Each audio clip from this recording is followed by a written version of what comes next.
ಅಕ್ರಮ ನಿರ್ಮಾಣಗಳ ತೆರವು supreme court ನಿಲುವು ಸ್ವಾಗತಾರ್ಹ.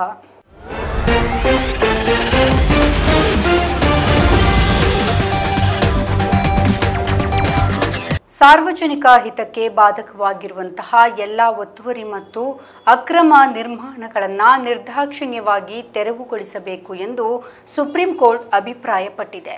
ವಿವಿಧ ಉದ್ದೇಶಗಳಿಗಾಗಿ ಮೀಸಲಿರಿಸಲಾದಂತಹ ಸರ್ಕಾರಿ ಜಾಗವನ್ನು ಒತ್ತುವರಿ ಮಾಡಿಕೊಂಡು ನಿರ್ಮಿಸಲಾದಂತಹ ಧಾರ್ಮಿಕ ಕಟ್ಟಡಗಳ ಸಹಿತ ಎಲ್ಲ ತೆರನಾದಂತಹ ಅಕ್ರಮ ನಿರ್ಮಾಣಗಳನ್ನು ತೆರವುಗೊಳಿಸಲೇಬೇಕು.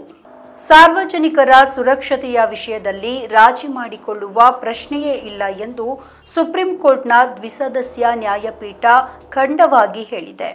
ಅಕ್ರಮ ಅಥವಾ ಅನಧಿಕೃತ ಕಟ್ಟಡ ನಿರ್ಮಾಣಗಳನ್ನು ತೆರವುಗೊಳಿಸುವ ವಿಷಯದಲ್ಲಿ ಯಾವುದೇ ಜಾತಿ, ಧರ್ಮ, ರಾಜಕೀಯ ಹಿತಾಸಕ್ತಿಯ ಪ್ರಶ್ನೆಯೇ ಇಲ್ಲ.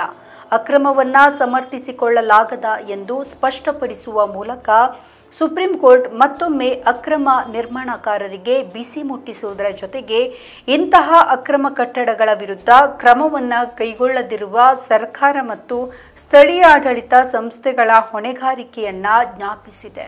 ಕಳೆದ ವರ್ಷ ದೇಶದ ಕೆಲವು ರಾಜ್ಯಗಳಲ್ಲಿ ಇಂತಹ ಕಾರ್ಯಾಚರಣೆಯನ್ನ ನಡೆಸಲಾಗ್ತಾ ಇರುವ ಹಿನ್ನೆಲೆಯಲ್ಲಿ ಸುಪ್ರೀಂ ಕೋರ್ಟ್ ಸತತವಾಗಿ ತೀವ್ರ ಅಸಮಾಧಾನವನ್ನ ವ್ಯಕ್ತಪಡಿಸುತ್ತಲೇ ಬಂದಿದೆ.